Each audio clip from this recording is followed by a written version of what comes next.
right, this is the last section of our brain dump. We're gonna do plate tectonics in this portion. So our first one, we've got plates moving towards each other, and we call that a convergent boundary. If it is two pieces of continental crust moving towards each other, those are going to create those folded mountains. That's just when they come together, they crinkle up, so like the Himalayas. Then if we have two plates going towards each other and one of them gets sucked underneath the other one, we call that a subduction zone. If it is an ocean and a continental crust, the result will be trenches and volcanic mountains. Not volcanic islands, volcanic mountains, because we are on a continental shelf. However, if we do have two pieces of ocean crust and one of them gets subducted, then we will again have those trenches. And now we see the volcanic islands. Use context clues. We know that islands are out in the middle of the water, and so it needs to be ocean, ocean. The next type of boundary is if those plates are moving away from each other. That is the divergent. They are dividing.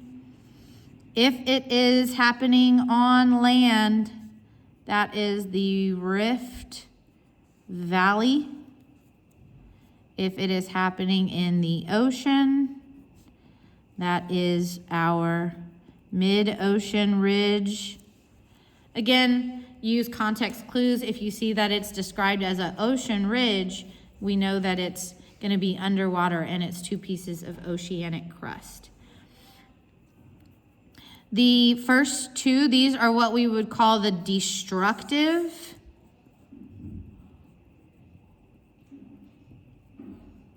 Those are the destructive processes, while this, the divergent, is the constructive.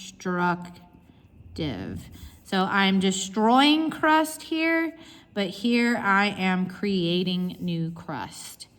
The last boundary that we have is where they are sliding past each other, and that is the transform boundary. These have the fault lines, and the big earthquakes. We can have earthquakes with any of the boundaries, but these are just like the really, really big earthquakes and very frequent. Okay, next box down here, we're gonna review some biology terms. So we have abiotic and biotic. There's the root word in there, bio, but we also have a prefix of a. So this is without life. So it's all of my non-living. And it was never alive, never will be alive. So rocks, water, air, climate, sunlight. Biotic is obviously going to be the living, but it could also be dead stuff. So anything that was once alive. Autotroph.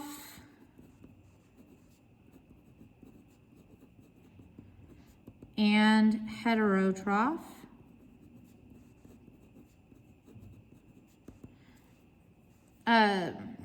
Troph or trough means food. Auto is self and hetero is different. So auto, trough, self, food. I'm making my own food. And so that's going to be all of my plants using photosynthesis. A heterotroph H for hetero and H for hunt. We have to eat different food in order to get energy. So these are all of your consumers.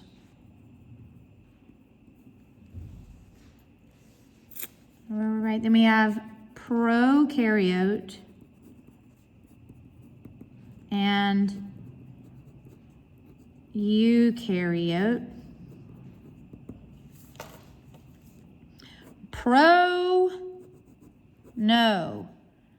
No nucleus, no organelles.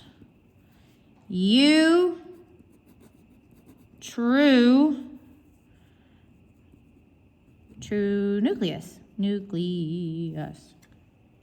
Could also remember it as you have a nucleus because you are made of animal cells, and animal cells have nucleus. Then we have asexual and sexual. Asexual, we have one parent, uniform offspring,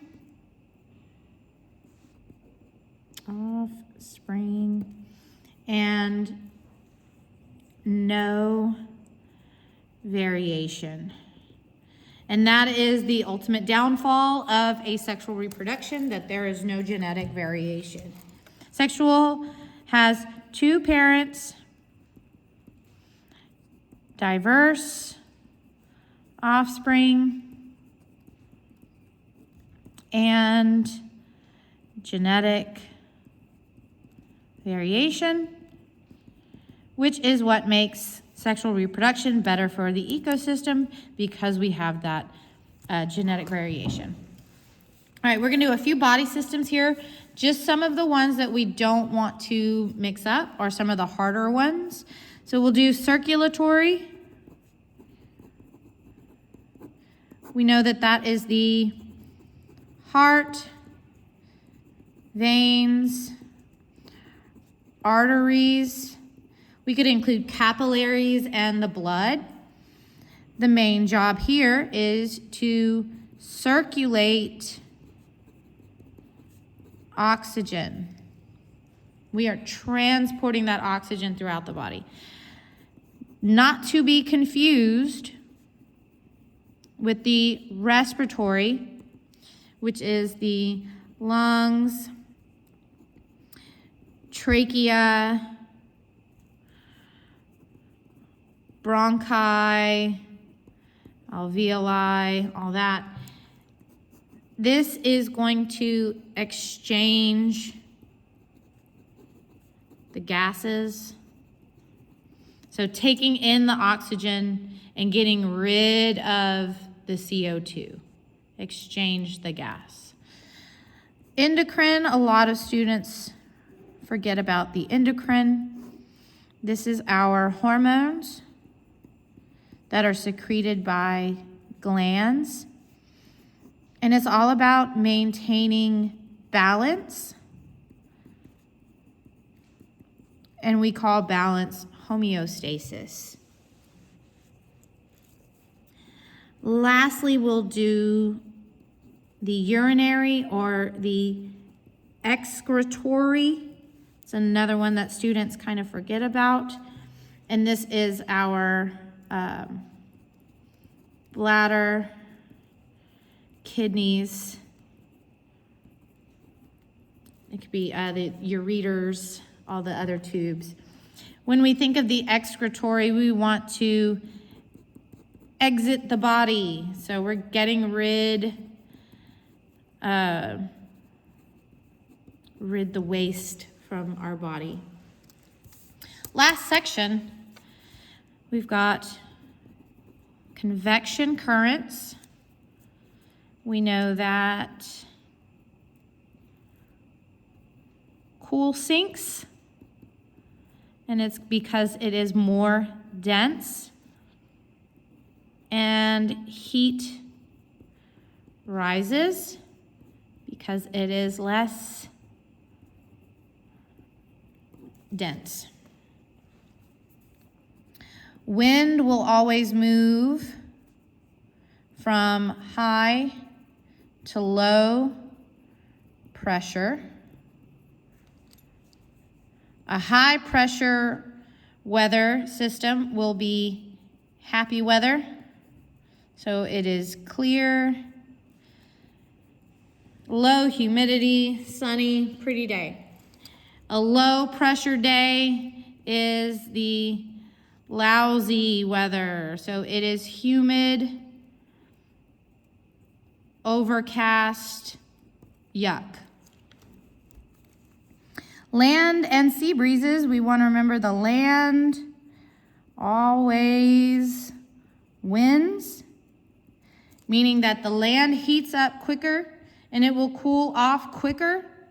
The water will hold on to that heat longer, and that's what drives those convection currents and creates those land-sea breezes. Remember that the wind is always named from where they come. So a land breeze starts on land and moves out to the sea. A sea breeze starts on the sea and moves on land. All right, when we talk about hurricanes and typhoons and cyclones, everything is all about that warm water. That is key. We want warm water, warm air. So we're all around the equator. Also, we see lots of low pressure in these systems. Okay, then we've got some symbols.